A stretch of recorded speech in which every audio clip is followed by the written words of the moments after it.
آقا حسین مصائب کی انتہا میں بھی اطمینان دیکھیے آقا حسین کا، اطمینان. ایسے مصائب کہ آدم سے لے کے قیامت تک نہ کسی انسان پہ یہ مصائب گزرے، نہ کسی صاحب ایمان پہ یہ مصائب گزرے، نہ کسی ولی خدا پہ یہ مصائب گزرے، نہ کسی نبی پروردگار پہ یہ مصائب گزرے. بڑے سے بڑا انسان ہو اتنے مصائب کا سامنا نہ کیا جتنا وقت میرے آقا حسین نے کربلا کے میدان میں کیا ہے. مگر اطمینان، مگر اطمینان. مصائب میں آدمی گھبراتا تو ہے، مصائب میں آدمی پریشان تو ہوتا ہے، لیکن اطمینان دیکھیے. اس لیے کہ خدا یاد ہے، ذکر خدا. اطمینان کے لیے صرف 2 جملے عرض کر رہا ہوں. اب میں آگے اپنے موضوع پر. اس انداز کے جشن کو تو میں نہیں پڑھتا جس کے آپ عادی ہیں، لیکن یہ آقا کا ذکر شروع ہو گئے. 2 جملے. پہلا جملہ بھی مصائب کا، دوسرا بھی، لیکن مصائب نہیں پڑھ رہا ہوں. پہلا جملہ کیا؟ تقریباً ہر آدمی جانتا کہ جب آدمی تیر پھینکتا ہے کسی نشانے پر، آج کل تو شوٹنگ ووٹنگ کے مقابلے ہوتے ہیں، ٹارگٹ جتنا چھوٹا ہوگا اتنا ہی آپ کا نشانہ غلط جانے کا امکان بڑھتا جائے گا. ٹارگٹ جتنا بڑا ہوگا. میرے بچپنے میں، اور ہو سکتا ہے کہ ابھی بھی، کراچی میں ہمارے پٹھان یا پختون بھائی خاص طور پر کلفٹن میں یا چڑیا گھر میں وہ ایک غبارے کا ایک بورڈ لے کے بیٹھتے تھے اور اس کے بعد ایئر گن دیتے تھے کہ اس کے اوپر چلاؤ نشانہ اور غبارے پھوڑو، جتنے پھوڑو گے اتنا انعام ملے گا. اب اتنے بڑے بڑے غبارے، اندھا بھی جو نشانہ باندھ کے وہ ایئر گن کو چلاتا تھا تو غبارے پھوڑ لیتا تھا، خوش ہو کے آتا تھا میں بہت ماہر نشانہ باز ہوں. لیکن وہ تو کمال نہیں ہے نا. جتنا چھوٹا ٹارگٹ ہوتا چلا جائے گا اتنا ہی مشکل ہوگا صحیح نشانہ لگانا. اب ذرا اندازہ کریں، آقا حسین کے ہاتھ میں 6 مہینے کا بچہ علی اصغر، 6 مہینے کے بچے کا گلا کتنا چھوٹا ہوتا. گلا، ہرملا کا ٹارگٹ جو تھا نا وہ علی اصغر کا گلا تھا، علی اصغر کا جسم نہیں تھا. گلے میں اسے تیر لگانا، کتنا چھوٹا گلا ہوتا. اور ڈسٹنس کتنا تھا. حسین بلندی پر ہے، ہرملا سامنے ہے، ڈسٹنس بھی ہے، گلا اتنا چھوٹا. ٹھیک ہے، وہ بڑا ماہر تیر انداز ہے. لیکن اگر حسین کے ہاتھ ہل رہے ہوتے، پریشانی میں ہاتھوں میں کانپ رہے ہوتے ہاتھ، تو نشانہ خطا ہو جاتا. ہرملا کا تیر چلا، اصغر کا گلا چھدا. یہ ہرملا کے تیر کا کمال نہیں ہے، یہ حسین کا اطمینان ہے کہ اس حالت میں بھی اصغر کو پکڑا ہے تو ہاتھوں کے اندر استحکام ہے، ہاتھ اپنی جگہ جمے ہوئے ہیں، ہاتھوں میں ذرا سا بھی راشا نہیں ہے. یہ ہے وہ اطمینان. یہ اتنا اطمینان کہاں سے مل سکتا ہے؟ وہی جس کے دل میں ہر وقت یاد خدا ہو. اور میں نے کہا 2 جملے کہوں گا، دوسرا جملہ تو تشریح کی ضرورت ہی نہیں. پورے قرآن میں ایک ہی انسان کو قرآن نے کہا کہ اے انسان مطمئنہ، یا ایتھا النفس المطمئنہ ارجعی الی ربک راضیۃ مرضیہ. اے اطمینان والے، نفس عربی میں انسان کو کہتے ہیں. اے اطمینان والے انسان، اب تیرا امتحان پورا ہو گیا، اپنے رب کی جانب اس حالت میں آ کہ تو اس سے راضی ہے ہی، وہ بھی تجھ سے راضی ہے، جسے قرآن نے کہہ دیا کہ یہ اطمینان والی شخصیت ہے. ذکر خدا سے اطمینان ہوتا ہے. یہی وجہ ہے، یا یہ بھی ایک وجہ ہے کہ شب عاشور بھی آقا حسین نے کہا کہ مجھے 1 رات کی مہلت دو، کیونکہ ساری زندگی میں نے ہر رات ذکر خدا میں گزاری ہے، یہ رات بھی میں مس نہیں کرنا چاہتا، پوری رات ذکر خدا. یہ حسین. اور ادھر مولا سجاد. اب یہاں پہ تو فیصلہ کرنا ناممکن ہے کہ حسین کا امتحان بڑا ہے کہ سجاد کا امتحان بڑا. وہ الگ امتحان تھا، یہ الگ امتحان. اگر 2 الگ الگ پرچوں میں امتحان لیا جائے تو یہ تو فیصلہ نہیں ہو سکے گا نا. اور یہاں فیصلے کی ضرورت بھی نہیں. ہمیں پتا ہے کہ دونوں کے دونوں اپنے امتحان میں 100 میں سے 100، وہ بھی محاورتاً، ورنہ 100 سے بھی زیادہ. لیکن آقا سجاد کا امتحان جو الشام الشام الشام کہہ کے ہمیں یاد دلایا جاتا ہے، کتنا بڑا وہ امتحان دیا سجاد. لیکن جب دربار یزید کے اندر سجاد کا اطمینان دیکھا یزید تو کہا، کیونکہ میرا مولا کہہ رہا تھا الحمدللہ، تمام تعریفیں اللہ کے لیے، تو اس نے کہا کہ اللہ کی تعریف کس بات پہ کر رہے؟ بھوکے ہو، پیاسے ہو، قیدی ہو، گھر والے تمہارے ساتھ قید کر کے لائے گئے ہیں، بے وطن ہو، بے گھر ہو.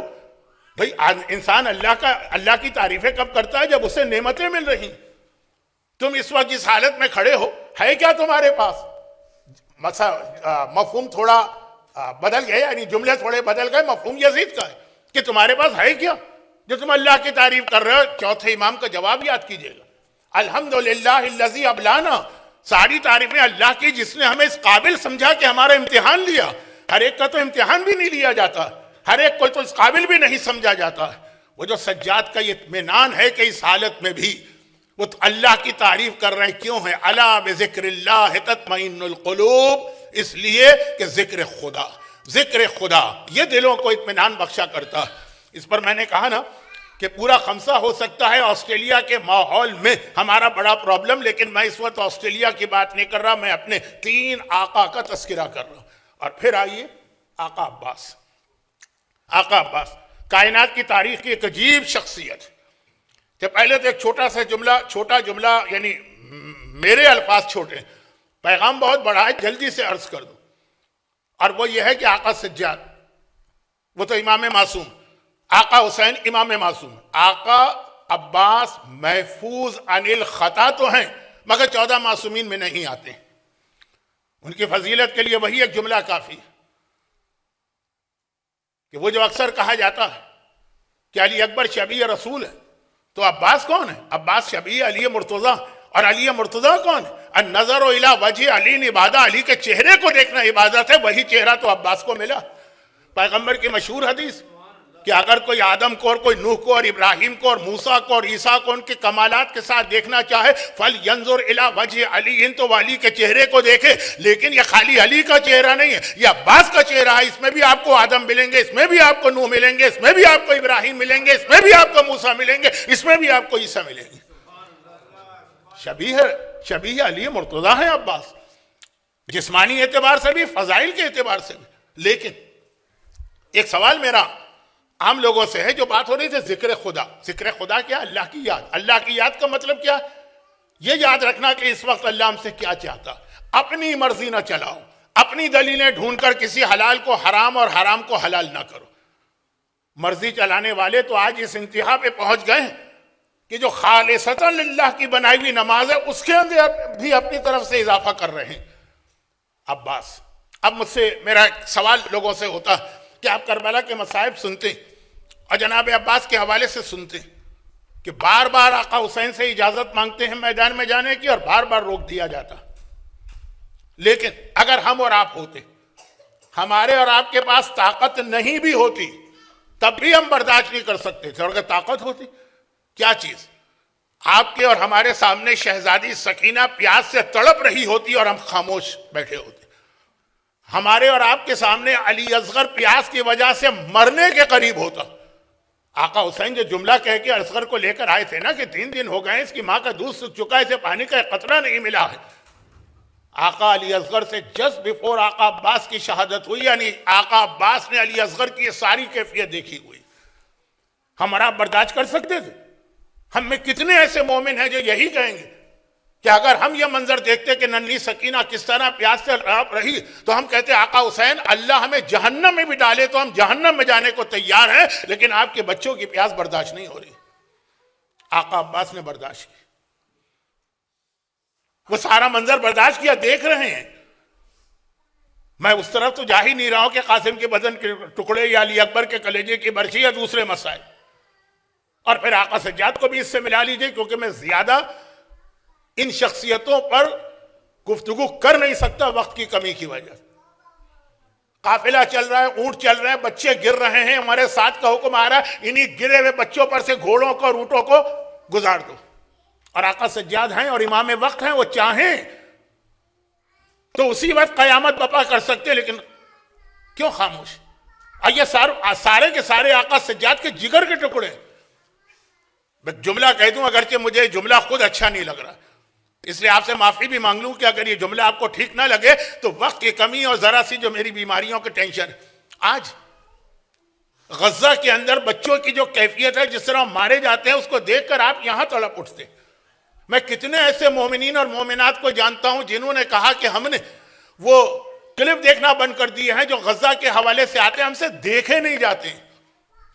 وہ کون ہیں؟ ان کا آپ سے کیا رشتہ؟ وہ آپ کے خاندان کے ہیں، وہ آپ کے جگر کے ٹکڑے ہیں، وہ آپ کی اولادیں ہیں؟ کچھ بھی نہیں، صرف ایک انسانیت کا رشتہ۔ وہ منظر نہیں دیکھا جاتا آپ سے جس طرح سے بچے مسلسل مارے جا رہے ہیں۔ آقا سجاد کی آنکھوں کے سامنے وہ بچے کبھی اونٹوں کے سموں تلے، کبھی گھوڑوں کی ٹاپوں تلے، روندے جا رہے ہیں، لفظ بہت برا ہے، شہید کیے جا رہے ہیں. آقا سجاد یہ منظر دیکھ رہے ہیں اور یہ سب آقا سجاد کے جگر کے ٹکڑے ہیں، یہ آقا سجاد کے خاندان کے بچے ہیں، اور آقا سجاد پورا اختیار رکھتے ہیں اس کائنات پر. پھر کیوں خاموش؟ یہ ہے ذکر خدا. حکم خدا ہے خاموش تو خاموش رہنا، چاہے تمہارا جگر کا ٹکڑا تمہاری آنکھوں کے سامنے گھوڑوں کی ٹاپوں تلے کو چل رہا. جو منظر ہم سے نہیں دیکھا جاتا، اب میں کیا کہوں کہ اس کو میں کربلا سے کیسے ملاؤں؟ 1000 time, million time, billion time بڑا کربلا کا دردناک منظر، مگر آقا سجاد دیکھ رہے ہیں. اور پھر جو آقا عباس کی سے بات ہو رہی تھی کہ آقا عباس بھی کربلا میں وہ بچوں کی پیاس دیکھ رہے ہیں اور آقا سجاد یہ شہادتیں دیکھ رہے ہیں. آقا عباس نے وہاں پر یہ آرگومنٹ بھی نہ کیا. یہ بہت اہم ایک اصول ہے تقلید کا، مرجعیت کا، جس کے خلاف آج کل بہت پروپیگنڈا ہو رہا. میں اشارتاً باتیں کرتا ہوں، کبھی موقع ملا 3-4 مسلسل مجلسوں کا تو ذرا تفصیل بتاؤں گا تاکہ آپ کے ذہن میں بھی سیکوینس کے ساتھ ایک بات آ جائے، لیکن مختصر. اور آقا عباس جو ہیں میدان کربلا میں سارے منظر دیکھ رہے ہیں. اب ذرا سے اجتہاد و تقلید کی بات، سیرت عباس کی روشنی. ان کے پاس تو ایک دلیل تھی اور بہت اہم تھی، اور وہ دلیل کیا تھی؟ میں نے خود اپنے بابا کو یہ کہتے سنا. آقا عباس کہیں گے کہ بابا نے مجھے کربلا کے لیے مانگا تھا. خود بابا سے سنا. اور اس کے علاوہ بھی بھائی آقا عباس ماں کی گود میں آئے تو ماں سے سنا، پھوپھیوں سے سنا، خاندان کے بزرگ خواتین سے سنا، مولا علی کے اصحاب سے سنا، دوستوں سے سنا، جہاں کیونکہ آقا عباس کی مادر گرامی سے شادی سے پہلے مولا علی نے اس انداز سے وہ شادی کی تیاری کی کہ ہر ایک کو پتا چل گیا. مولا علی نے کتنی شادیاں کی؟ 12 شادیاں کی. شہزادی فاطمہ تو بات ہی اور ام البنین. اس کے علاوہ جو باقی بیویاں سے شادی کس طرح ہوئی، کیا کہا مولا نے، کیا جملے ارشاد، کسی کو نہیں پتا. اور خالی مولا علی کیا، اور کسی امام کے حالات دیکھی. ام البنین کا رشتہ دینے سے پہلے خاص یہ جملہ کہ مجھے کربلا کے لیے وارث چاہیے، اور اتنا مشہور کر دیا یہ جملہ کہ عباس کو پتا. اب اپنے کانوں سے عباس نے اس باپ کا حکم سنا ہے یا خواہش سنی جو امام وقت بھی ہے. اور ایک جملہ کہہ دوں جو شاید آپ کو تھوڑا سا گراں گزرے، مگر وہ حدیث کا جملہ، الحسن والحسین سیدہ شباب اہل الجنہ و ابوہما خیر منہما. حسن و حسین جوانان جنت کے سردار ہیں، لیکن ان کے بابا ان سے بہتر ہیں. تمام معصومین ایک نور کے ٹکڑے ہیں، مگر رسول خدا اور مولا علی کا رتبہ باقی تمام معصومین سے بلند ہے. اور اس کے بہت سارے دلچسپ نکتے بھی ہیں، لیکن اس کو بیان کرنے کا وقت نہیں ہے. یہی میرے ہاتھ سے آج کی تقریر ہی نکلی جا رہی. تو خلاصہ یہ کہ آقا عباس نے براہ راست سنا، کوئی راوی واوی بیچ میں نہیں، اپنے بابا سے سنا، اور باقی لوگوں سے تو سنا ہی، اور اس بابا سے سنا ہے جو عباس کے آقا سے بھی زیادہ افضل ہے. اب یہ لفظ ذرا اچھا نہیں لگتا جب اہل بیت میں یہ بات کہی جائے، لیکن بات سمجھانے کے لیے یہ لفظ کہنا بھی ضروری ہے، اور چونکہ خود پیغمبر کی حدیث میں آ گئے. عباس کا آقا تو حسین ہے نا، ان سے بھی سنا. اور کربلا آ گئے عباس، حسین نے روک دیا. اب یہاں 2 حدیثیں ہو گئی نا. میرے بابا نے کہا تھا کہ تمہیں کربلا کے لیے مانگا ہے، حسین نے روک دیا، تم کربلا میں تلوار نہیں چلا سکتے. وہ بھی امام ہے، یہ بھی امام ہے. ایک اصول اس سے الگ سے نکلتا ہے جس پہ کبھی بعد میں بات سنیے گا کہ سرکمسٹانسز چینج ہونے سے اور سچویشن چینج ہونے سے حکم خدا بدل جاتا ہے. لیکن اپنی مرضی سے نہیں کہیے گا کہ میری سچویشن چینج ہو گئی، لیکن یوں اپنی جگہ اصول صحیح ہے. اب مولا علی نے کس حالات میں کہا، آقا حسین نے کن حالات میں کہا، مجلس سننے والے پڑھے لکھے مجمع کو سمجھانے کی ضرورت نہیں. لیکن جس انداز سے ہمارے آج کل جہالت کی باتیں کی جاتی ہے اس کے لیے کہہ رہا ہوں کہ جی ہم نے فلاں عالم سے تو یہ سنا، تو فلاں سے یہ سنا، اور 50 سال پہلے تو یہ سنا اور آج یہ سن رہے ہیں. لیکن چھوڑیے، وقت نہیں ہے میرے پاس. ایک امام معصوم کا ایک حکم ہے، دوسرے امام معصوم کا حکم بظاہر اس کے بالکل کنٹراڈکٹ. عباس نے کیا کیا؟ عباس نے وہاں پہ اپنی عقل استعمال نہیں کی، اپنے جذبات استعمال نہیں کی. تو اس وقت وہ امام معصوم نے کہا تھا پوری زندگی میں وہی تمنا کے انتظار میں رہا، بابا کی تمنا کب پوری کرتا ہوں. آج دوسرے امام نے روک دیا، اس وقت یہ امام ہے، آج کی کرنٹ سچویشن ان کے سامنے ہے، چنانچہ مجھے ان کا حکم ماننا.